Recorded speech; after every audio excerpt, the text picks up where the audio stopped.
Okay, hello everyone. My name is Putu Raditia Satriawan with the student number of 23151010005. And in this video, I will demonstrate for you guys about the queue system that we can make in the C++ program, in the C++ language. So basically, queue is the system that's same as the real world queue, which is the first in first out concept. And then we make the queue in the C++ here by using the class and of course the class and public. Here's the code. Yeah, so I just gonna explain it a little bit. Here I can no I can, but I make a class named Q, which include the private variable here. The first one is the size of the queue itself, the front index, the rear index, the capacity, and the pointer for the queue, because we want to make this dynamic array.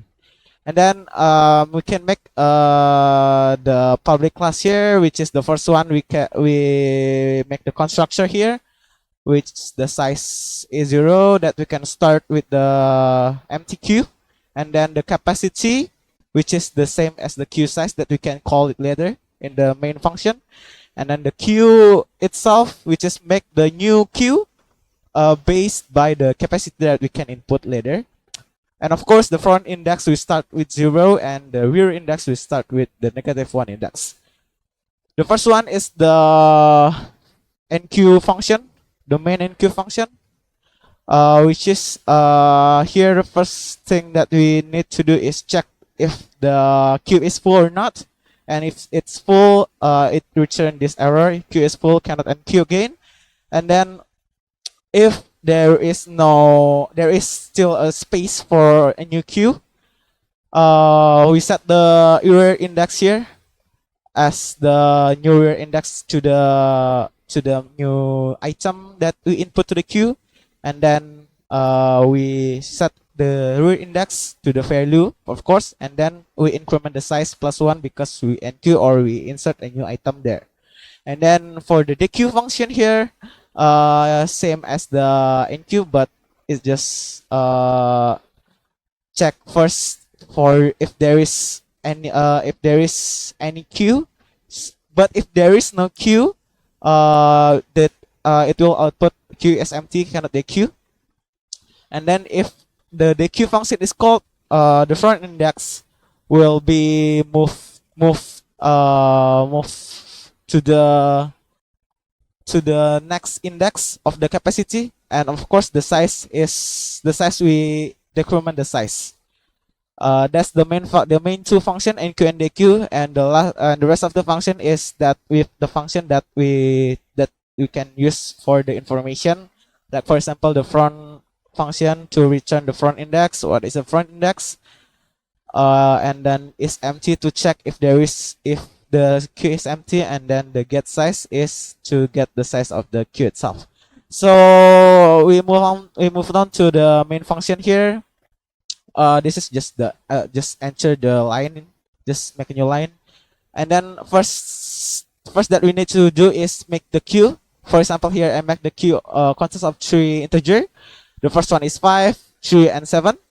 And then first we output the front element here. You can make a play with this function here, but here, for example, I print out the front element first, and then I dequeue the first element, and then I dequeue again, and then I dequeue again for the third time. So I dequeue the element 3 times, and then each of the dequeue function I print out what is the front element after the dequeue. And then after the dequeue, I enqueue element again, which is the 100, the integer one. And then we print out the queue size here. So the expected output will be this 537 will be inputted to the queue system. And then from the front element is 5. And after the dequeue, the front element will be 3, and then after the deque again, the front element will be 7, and then after the deque again, the front element will be nothing, will be none, because the 7 is already dequeued. After we enqueue again, the queue size will be 1 again and not 0, and then after the queue, this is the function to clear out the queue, and then after we dequeue all the queued item, the expected output will be 0 here, the queue size. So we just compile it. Here I use the compiler C++, which is the G++ one. I'm not sure what is the name, the official name of it, but it just work in the VS Code and the command, and the command prompt.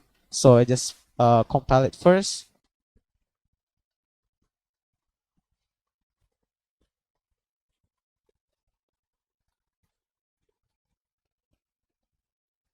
Oh wait, there's an error.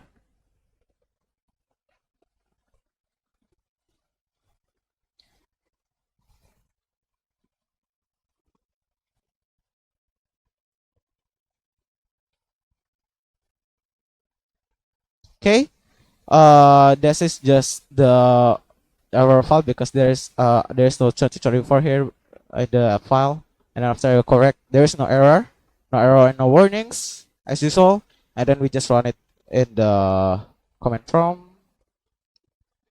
Yeah, and then the output will be the same as the expected 5, and then after the deque 3, after the deque 7, and then after the deque there is no queue, so the queue is empty, no front element, and the front element after the deque is 1. After we queue, after we enqueue again the item 100, the queue size will be 1 again, and then after we dequeue all, the size will be 0. That's also work for the full enqueue. If the queue is full and then we cannot enqueue again, and then it, of course, it use the circular queue system. So yeah, basically that's the queue system right here, and thank you for the time.